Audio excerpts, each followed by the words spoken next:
नमस्कार साथियों। बहुत सारे विषय हैं देश में तो ऐसे विषय चल रहे हैं जैसे कि विषयों की कोई कमी नहीं रह गई। लेकिन आज एक बहुत महत्वपूर्ण चीज़ हुई। एक तरफ हाई कोर्ट्स जो हैं वो सामने आए हैं और आपको पता ही होगा कि किस प्रकार से दिल्ली की सरकार को लताड़ पड़ी। मगर केंद्र सरकार ने क्या किया? केंद्र सरकार ने आज उस कानून का नोटिफ़िकेशन जारी कर दिया जिसके तहत पावर्स जो हैं हमारे जो एलजी होते हैं, लेफ्टिनेंट गवर्नर दिल्ली के, उनको ज़्यादा पावर्स मिलेंगी क्योंकि वो सरकार के बराबर हो गए। तो सरकार कोई भी निर्णय लेगी तो पहले उन्हें पास करना पड़ेगा। यानी कि जो इतने दिनों से मोदी सरकार करने की कोशिश कर रही थी, संघीय ढांचे पे जिस प्रकार का प्रहार कर रही थी, उसी में ये एक कदम और बढ़ गया है। एक तरफ आपने देखा कि कोरोना के समय में किस प्रकार से ऐसे बता रहे थे कि मोदी जी तो नज़र से नज़र मिलाकर देखते हैं। आप बताइए मुझे, ये नज़र से नज़र मिलाने के लायक हैं क्या? क्या आज जिस स्थिति में देश को लेके आए हैं उसकी ज़िम्मेदारी इनकी नहीं है? क्या इन्होंने जो है ये तमाम इलेक्शन रैली नहीं करी? क्या इन्होंने नहीं कहा था कि 21 दिन में कोरोना की जंग को जीत जाएँगे? क्या इन्होंने नहीं कहा था कि आपदा में अवसर ढूँढो? क्या इन्होंने नहीं कहा था कि हम कोरोना की जंग जीत गए हैं? क्या ये रैली में भीड़ देखकर ये नहीं कह रहे थे कि इतनी भीड़ मैंने कभी देखी नहीं? क्या उसे देखकर ये खुश नहीं हो रहे थे? उधर देखिए एक तरफ मोदी जी की सरकार है, दूसरी तरफ अजय सिंह जी की सरकार है, जिनको आप योगी आदित्यनाथ कहते हैं। भई मैं तो योगी कहने वाली हूँ नहीं क्योंकि वो योगी कहीं से नहीं है। भई अजीब-गज़ब का आदमी है। कैसी जो वो बातें करता है। उनको ये नहीं दिखाई दे रहा कि हर कोई उत्तर प्रदेश से निकलती हुई तस्वीरें देख रहा है, हम तक भी पहुँच रही, पूरी दुनिया तक पहुँच रही है। आप किस-किस को चुप कराएँगे? सोशल मीडिया का ज़माना है और ऐसे बहुत सारे लोग होंगे जिनकी आत्मा होगी। अगर भाजपाइयों की आत्मा नहीं है और भाजपा के समर्थकों की आत्मा नहीं है, इसका मतलब ये थोड़ी है कि किसी की भी आत्मा नहीं होगी भई। तो इस चीज़ को समझ लीजिए कि आज जो स्थिति है देश में, उसका कारण ही है कि किस प्रकार से आज स्थिति इतनी खराब हो गई है। जिस तरीके से आज ये सरकार कर रही है, बेशर्म सरकार है, कुछ भी कर सकती है, मगर उत्तर प्रदेश सरकार को आज लताड़ लगी है और उस विषय पर आपको बताऊँगी। अ, बड़े दुःख का विषय है कि उत्तर प्रदेश की सरकार जो है, वो सोचती है कि वो कुछ भी करेगी तो लोग मान लेंगे। ये नहीं समझती कि जिस दिन कुर्सी से उतरेंगे उस दिन क्या हाल होगा। जब तक कुर्सी पर बैठे हैं, तब तक बैठे हैं, लेकिन जनता के पास जो शक्ति होती है वोट की, जब वो प्रहार करेगी इन पर, तब क्या होगा इनका? और मुझे कोई हैरानी नहीं होगी कि इसके पहले ही इनका विरोध हो, इनके अंदर से ही हो। कमल किशोर नाम के कोई भाजपाई नेता हैं जो इनके विरुद्ध बोल रहे हैं कि स्थिति ठीक नहीं है। ऑक्सीजन की कमी है, लोग मर रहे हैं, आंकड़े झूठे दे रहे हैं और आंकड़े झूठे दे रहे हैं इसी विषय पर सबसे पहले आपको बताना चाहती हूँ कि ये माननीय उच्च न्यायालय इलाहाबाद ने दूसरी बारी उत्तर प्रदेश की सरकार को कहा है कि कंप्लीट लॉकडाउन लगा दो, जहाँ पे जिन जिलों में सबसे ज़्यादा कोरोना फैला हुआ है। आपको बता दूँ कि इलाहाबाद, लखनऊ, वाराणसी, कानपुर अ, और गोरखपुर, इन 5 शहरों में पहले ही उन्होंने कहा था कि आप जितने मॉल्स हैं उनको बंद कर दीजिए, शॉपिंग कॉम्प्लेक्सेस, रेस्टोरेंट्स बंद कर दीजिए जब तक स्थिति संभल ना जाए। ये बात उन्होंने कही थी कि और ये कुछ दिन पहले की बात है। तब ये लोग सुप्रीम कोर्ट चले गए, सुप्रीम कोर्ट में chief justice Bobde chief justice Bobde और वहां पर सॉलिसिटर जनरल तुषार मेहता, वही तुषार मेहता जिन्होंने पिछले साल कहा था सड़क पे कोई व्यक्ति नहीं है, उन्होंने उत्तर प्रदेश की नुमाइंदगी करते हुए कहा कि केंद्र सरकार राज्य सरकार जो है हर कदम उठा रही है ताकि कोरोना ना फैले, इसलिए जो लॉकडाउन की बात माननीय उच्च न्यायालय ने कहा है उसको ना किया जाए और माननीय उच्चतम न्यायालय ने वही किया जो एक्सपेक्टेड था। उनकी तो हर चीज़ एक्सपेक्टेड हो गई है, आपने देखा नहीं? तो उन्होंने जो मांगा गया वो दिया गया। राम अवतार वरुण जी आप कह रहे हैं नन परफॉर्मिंग इज रिस्पॉन्सिबिलिटी। और आपको बता दूं कि अभी कोई मुझसे एक चैनल पे बहस कर रहा था, भाजपा का नेता कह रहा था कि हम तो काम कर रहे हैं, राहुल गांधी क्या कर रहे हैं? राहुल गांधी प्रधानमंत्री है क्या? राहुल गांधी मुख्यमंत्री है क्या? प्रधानमंत्री को कहो कि अपनी कुर्सी से उतर जाए, हम बना देते हैं राहुल गांधी को प्रधानमंत्री। अभी वैसे बनेंगे वो, लेकिन जब तक बनेंगे तब तक तो लोगों को ना मरने दें, तब तक तो राजनीति ना करें। एक एक प्राण की कीमत होती है, एक एक व्यक्ति की कीमत होती है। तो मैं आपको बता दूं कि आज जब ये मामला आया तो माननीय उच्च न्यायालय, उत्तर प्रदेश के उच्च न्यायालय इलाहाबाद ने ये कहा कि उन्होंने उस बात का भी संज्ञान लिया है जो उन्होंने खबरें पढ़ी थी।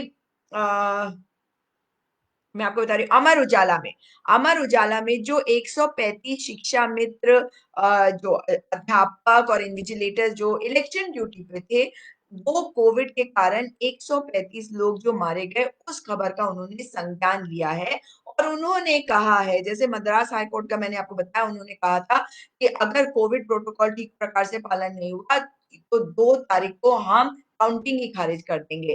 तो कोर्ट ने उत्तर प्रदेश की चुनाव, जो राज्य चुनाव आयोग है, उनको एक्सप्लेनेशन देने को कहा है अगली तारीख पर, जो 3 मई को है, कि उन्होंने कोविड के जो नियम प्रोटोकॉल है उनका अनुपालन क्यों नहीं करवाया पंचायत चुनाव में, जो अभी हुए हैं, अभी खत्म हुए हैं। और आपको पता है गांव गांव में कोरोना फैल गया है। अब माननीय उच्च न्यायालय ने इलेक्शन कमीशन को कहा है कि जो पंचायत इलेक्शन का लास्ट फेज है, वहां पे देखिए कि कोविड प्रोटोकॉल का पालन हो। उन्होंने कहा कि अगर आपने ऐसा नहीं किया तो आपके विरुद्ध हम एक्शन लेंगे, जो भी अधिकारी वहां पे होंगे। तो ये एक बात उन्होंने कही। उन्होंने माननीय उच्च न्यायालय ने सरकार से हाथ जोड़ के भी निवेदन किया। जी हाँ, सरकार से कहा कि हम आपको हाथ जोड़कर आपसे निवेदन कर रहे हैं कि आप लॉकडाउन कर दीजिए। जो बड़े बड़े शहर हैं जहां पे जो बहुत क्योटिक हो गए हैं, बहुत ही वहां पे कंफ्यूजन की स्थिति हो गई है, स्थिति संभल नहीं रही है कोविड के केसेस के कारण। उन्होंने कहा कि उन उन जगहों पर जुडिशियल ऑफिसर्स, मतलब जजेस को आप नोडल ऑफिसर्स बना दीजिए। जो 9 सबसे बुरे हाल में जो जिले हैं, जो हर हफ्ते के आखिर में वहां की स्थिति के बारे में रिपोर्ट देंगे। और कोर्ट ने कहा कि जो पावर में होता है, जो सत्ता में होता है, उसे इस एटीट्यूड से बाहर निकलने की की जरूरत है। माय वे और नो वे, या तो मेरे तरीके से चलो या कोई तरीका नहीं होगा। उन्हें हर जगह से, हर व्यक्ति से सजेशंस लेने की जरूरत है। जो सुझाव जहां से आते हैं उसके बारे में उन्हें सुनने की जरूरत है। ये बेंच थी जस्टिस सिद्धार्थ वर्मा और अजीत कुमार की। और उन्होंने कहा कि जो रिपोर्ट नोडल ऑफिसर, यानी कि जो जुडिशियल ऑफिसर्स को नोडल ऑफिसर्स बनाएंगे, जो उनके पास आएंगे हर हफ्ते के आखिर में, उसी के हिसाब से वे निर्णय लेंगे। उन्होंने कहा कि कोरोना का जो भूत है वो सड़कों पर मार्च कर रहा है, मतलब चहलकदमी कर रहा है बड़े बड़े शहरों में राज्य के। और ये किसी को भी हो सकता है। और ये देखा जा रहा है कि जिनके पास सामर्थ्य है वो तो बच जाएंगे, और जो बाकी है वो इतिहास भी बताता है कि वो काल की भेंट चढ़ जाएंगे, जैसा कि आज तक हुए हर महामारी में हुआ है, क्योंकि उन्हें अच्छी स्वास्थ्य व्यवस्था नहीं मिलेगी। और माननीय उच्च न्यायालय ने जो डिस्ट्रिक्ट जज, जिला जज होते हैं, लखनऊ के, प्रयागराज के, वाराणसी के, कानपुर के, आगरा के, गोरखपुर, गाजियाबाद, गौतम बुद्ध नगर और झांसी के जो जिला जज हैं, उनको कहा कि एक सिविल जज सीनियर डिवीजन के लेवल के रैंक के अधिकारी को वो नॉमिनेट करे और नोडल ऑफिसर बनाए। तो ये तो उन्होंने कह दिया है हमारे कोर्ट को। और उन्होंने कहा है कि राज्य सरकार को ये देखना चाहिए कि जो लोगों की मौतें हो रही हैं अस्पतालों में, वो नोडल ऑफिसर्स को बताया जाए। मतलब डेटा ये छुपा रहे हैं, ये बात हम बार-बार आपको कह रहे हैं कि जो सही डेटा है वो अधिकारी को दिया जाए, ऐसा माननीय उच्च न्यायालय ने कहा है। अब इसके बाद देखिए, ये तो हो गया कि उन्होंने क्या कहा और ये क्या करेंगे, मगर इसके साथ आपको एक और खबर भी बताना चाहती हूँ कि किस प्रकार से माननीय उच्चतम न्यायालय ने माननीय उच्चतम न्यायालय ने भी एक फैसला दिया है, फैसला निर्देश दिए हैं और ये निर्देश है सिद्दीकी कप्पन को लेकर, जो हाथरस जा रहे थे और उनको जर्नलिस्ट हैं और उनको अरेस्ट कर लिया था पुलिस ने। वो बीमार हैं, उन्हें डायबिटीज है, उन्हें तरह-तरह की बीमारी है और अब वो बाथरूम में गिर कर बेहोश हो गए थे। उनको कोविड हो गया है। तो माननीय उच्चतम न्यायालय ने अब जाकर चीफ जस्टिस ऑफ इंडिया ने कहा है कि उनको दिल्ली के अस्पताल में शिफ्ट करा जाए, जब ठीक हो जाएंगे तो मथुरा के अस्पताल में शिफ्ट हो जाए। ये कानून व्यवस्था जो हमारे देश की है, अजब गजब की है। जेल में आपका समय बीत जाएगा या आप केस लड़ते लड़ते बूढ़े हो जाएंगे, आप मर जाएंगे। और उसके बाद माननीय न्यायालय जो है एक जगह से दूसरी जगह बॉल गेंद ही फेंकते रहते हैं। इस बात को तो मैं मानती हूँ कि हमारा सिस्टम जो है, जो हमारा कानून का सिस्टम है, क्रिमिनल जस्टिस का सिस्टम है, या अगर आप दीवानी के मुकदमे हैं उनको भी देखिए, सिस्टम अजब गजब का है कि ठीक है भाई, आपने ये किया है तो आप अपने हिसाब से करिए। आपको भी तो कुछ चीजें दिख रही होंगी, आपको इतना कुछ दिख रहा कि जो उत्तर प्रदेश की सरकार है वो कैसे लोगों को प्रताड़ित कर रही है, आपको फैसला नहीं लेंगे तब भी। ये फैसला आपको लेना पड़ेगा, ये बदलाव के लिए हमारे जजेस को सामने आकर बोलना पड़ेगा। लेकिन अभी तो ये कोई कुछ नहीं बोलने वाला, आप जानते हैं, क्योंकि अभी तो जैसी चीजें चल रही हैं वैसी ही चीजें चलेंगी। तो ये तो मैं आपको बताना चाह रही थी जो दो फैसले हैं। लेकिन अब इसके बाद आपको बता दूं कि भारत में अब तक 2 लाख कोविड मौतें हमारी सरकारी आंकड़े बता रहे हैं। पर सच्चाई ये है कि जो लकड़ियों की जरूरत पड़ रही है 10 गुना ज्यादा पड़ रही है। और जिस प्रकार से 28 अप्रैल यानी कि आज को ये बताया कि हमने 2 लाख का आंकड़ा पार कर दिया, 2 लाख हमारे देश के लोगों की मृत्यु हो गई है कोविड से। तो भारतीय जनता पार्टी के नेता कह रहे हैं कि जरूरी नहीं कि सबकी हुई है। अरे किसी की कैसे हुई है?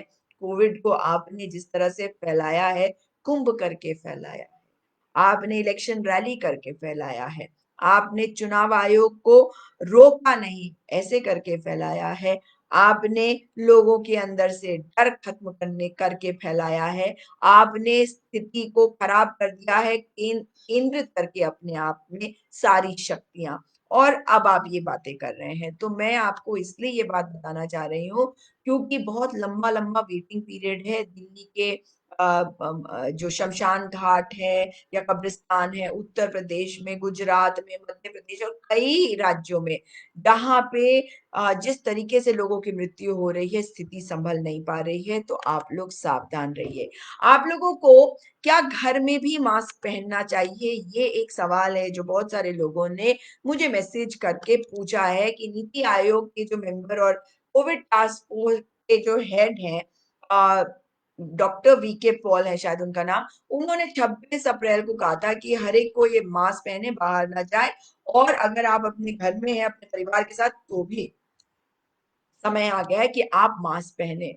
तो बहुत सारे डॉक्टर्स का कहना है कि क्योंकि ये ट्रांसमिशन जो है पहले थूक के गिरने से कह रहे थे होगा, अब जो ड्रॉपलेट्स हैं वो हवा में तैरकर आप तक पहुंच सकते हैं, ये कहा जा रहा है। इसलिए जरूरी है कि आप अधिकतर समय मास्क पहने। घर में परिवार के साथ हैं तो बेहतर है कि मास्क पहने। भाई बेहतर तो ये है कि आप सबको अलग अलग बैठ के खाना खाएं, एक दो जने खा लें, उसके बाद दो जने खा लें और बातें ना करें खाना खाते वक्त, यही कह सकती हूँ मैं।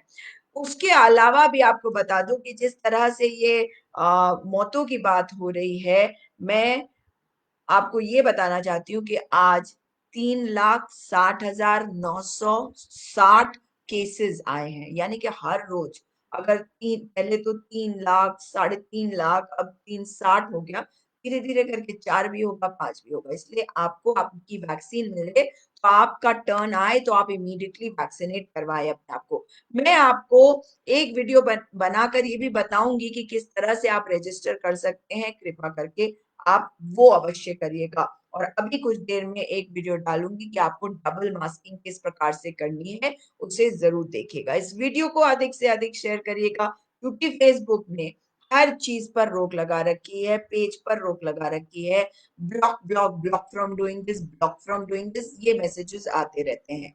इसीलिए मैंने ये इवेंट डाला। मैं कल के लिए भी ये इवेंट डालूँगी, उसको भी अधिक से अधिक शेयर करिएगा, ताकि अधिक से अधिक लोग जुड़े और ज़्यादा से ज़्यादा हम बात कर सकें। आप सभी के मैसेजेस अवश्य पढ़ूँगी। बिल्कुल, आप जो कह रहे हैं, जाहिल भी है, अहंकारी भी है भाई। जाहिल भी है और अहंकारी भी है और कोई काम नहीं कर रहा है। लेकिन ये काम कर रहे हैं या नहीं कर रहे हैं, हमें बोलते रहना पड़ेगा, हम बोलेंगे तो ये काम करेंगे। दोबारा आपसे मुलाकात होगी। नमस्कार, जय हिंद।